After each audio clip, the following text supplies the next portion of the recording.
Salut Benoît. Bonjour Mario. C'est beau de voir arriver quelqu'un en studio qui a du vécu, qui suit l'actualité depuis longtemps, qui a un recul et une sagesse. C'est moi. Une sagesse, parce que Benoît sait, Benoît se souvient que l'École Bleue, s'ils ont les conditions de travail avantageuses qu'ils ont aujourd'hui, c'est notamment parce qu'ils sont rentrés avec un bélier à l'hôtel de ville. Oui, monsieur. Puis, est-ce que tu t'en souviens? Ben oui. Puis négocier avec des 2x4, c'est leur spécialité. Je me disais, ça marche? On va inviter Jean Lapierre, l'ancien président de l'École Bleue, plus tard à l'émission. Je sais pas si on va faire ça. Il y a un bronze à son effigie, je te remarquais devant les locaux. Il y a une blague à faire là, puis je la ferai pas. Oui, moi aussi, je l'ai dans la tête. C'est correct. Un bronze. Je la ferai pas. Mais là, je m'étais sorti... Ah oui, c'est ça, Julie. Les conditions de travail de l'École Bleue. Je veux juste souligner à nos amis qui sont les fonctionnaires municipaux, notamment à Montréal, sont les mieux rémunérés. Plus qu'au fédéral, plus qu'au provincial. Ben oui. Là, à un moment donné, il faudrait peut-être leur rappeler ça, parce que moi, il y a des fois dans la vie, je comprends, il y a une convention qui n'a pas été signée depuis 1 an, puis ils sont bien frus, puis quand ils sont frus, ben, ils ont tendance à tout casser. Avant tout ça, là, savez-vous quoi? On va commencer à parler entre adultes, là, puis vous allez travailler comme du monde. Vous allez commencer par donner des services. Vous allez commencer par ramasser les vidanges. Vous allez commencer à déneiger les rues, les trottoirs, comme du monde. Vous allez arrêter de tout arracher avec vos chenillettes, que ce soit des arbres qui viennent d'être plantés. Moi, écoute, depuis des décennies, c'est le même à Montréal. Ouais, mais là, on passe ces chenillettes. Oui, c'est ça. Parce qu'il faut que tu gardes une vitesse pour tasser la neige, mais là, à un moment donné, ça glisse puis t'accroches quelque chose que tu n'aurais pas voulu. Ouais, peut-être. Ou tu sais, c'est juste que nettoyer les rues, réparation de l'asphalte, colmatage, ça, c'est la job d'École Bleue. Pensez-vous qu'il mérite... Attends, mais pensez-vous que dans ces conditions-là, tu mérites une augmentation, quelle qu'elle soit? Avant de parler d'augmentation de salaire, mon ami, là, tu vas commencer à donner des services de qualité. Parce que tu es les mieux payés parmi tous les fonctionnaires. On va partir de ça. Puis un an plus tard, on va regarder. On va passer à travers les 4 saisons, puis on va regarder. Est-ce que les parcs sont mieux entretenus? Non? Pas d'augmentation de salaire. Est-ce que les trottoirs sont mieux déneigés? Non. Fuck les augmentations de salaire. Est-ce qu'il y a encore des rues crevassées? Non. Ben, qu'est-ce que tu veux?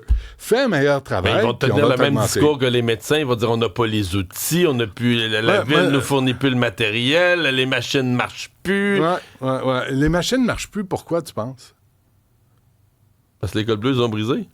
Mal entretenu? Ben non, tu sais pas. Tu sais pas. Moi non plus. Tu ne sais pas. Moi, je le sais pas. Ce qu'on m'a dit à l'entretien, on sabote des véhicules. Je crois pas ça. Je peux pas croire. Sciemment. Mais tu sais qu'ici, à l'émission, il y a quand même quelqu'un... saboter, c'est sciemment. T'échappes pas ton wrench dans une courroie puis qui pète par hasard. Tu dis, oh mon Dieu.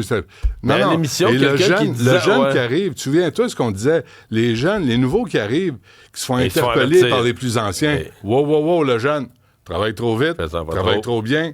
On se calme, là. Cette job-là, il faut la recommencer 3 fois pour justifier notre salaire. Mais c'est pas là, à l'entretien, ou à STM, qu'on nous parlait que ça regardait des films, des fois. Oui, à la STM. Dans les garages. Penses-tu que l'École Bleue, c'est mieux? Je suis désolé, ils vont être bien fâchés contre moi, là. Mais comme citoyen, là, je pense que c'est notre droit absolu de revendiquer des services pour lesquels on paye. Puis des services de qualité. Tu parles des médecins, on a le même droit. Les médecins sont plus puissants. Ils ont fait plier le gouvernement, ils l'ont mis à terre à plat ventre. Fait que là, on a pu... En passant, je profite de l'occasion, je réinvite Dr. Amio, Dr. Oliva, à arriver avec vos propositions pour améliorer le système de santé publique. T'en viens, là. Penses-tu? Comme les arrestations. La même journée que les arrestations du SPVM pour le Palais des Congrès. J'ai hâte de voir ça. Mais dans le cas de l'École Bleue, là, qu'est-ce qui s'est passé hier? Parce que là, ils sont allés à l'hôtel de ville. Eux disent qu'ils voulaient aller pacifiquement assister aux délibérations du conseil municipal. Ils n'ont rien cassé. Or, les services de sécurité de l'hôtel de ville, basés sur des expériences passées, quand ils voient rentrer une gang de col bleu enragés, on virait nerveux. Avec raison. Parce qu'on se souvient des images. C'était-tu sous Denis Coderre? C'est Gérald Tremblay. C'est Gérald Tremblay. T'es rentré avec un bélier. Pendant le conseil municipal, avec un bélier, avait défoncé la porte. Et ils ont obtenu ce qu'ils voulaient. Oui. C'est ça qui est aberrant. On cède devant les bullies, devant les matamors, parce qu'il n'y a personne d'assez courageux qui a défilé à l'Hôtel de Ville de Montréal pour dire, là, ça va faire. Mais là, ça va faire. Les gens, là, on vient des... Tu sais, Valérie Plante, on la salue. Je vous rappelle, tu sais, 10 % d'augmentation de taxes foncières en 2 ans. 9 et quelques. Mm-hmm. Là, tu dis, c'est parce que tu peux pas demander aux gens de toujours payer davantage et de toujours avoir moins de services. Fait que un peu de respect, surtout un peu de respect pour les contribuables, puis un peu de courage à la mairie de Montréal.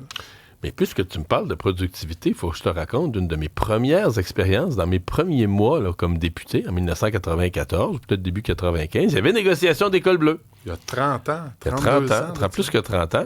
Il y a une négociation d'école bleue, puis ça avait mal viré. C'était Pierre Bourque qui était maire. Ah ben là. Et Pierre Bourque... Non, mais Pierre Bourque était quand même ferme avec les syndicats. Oui. Et là, il avait demandé, écoute, il était désespéré.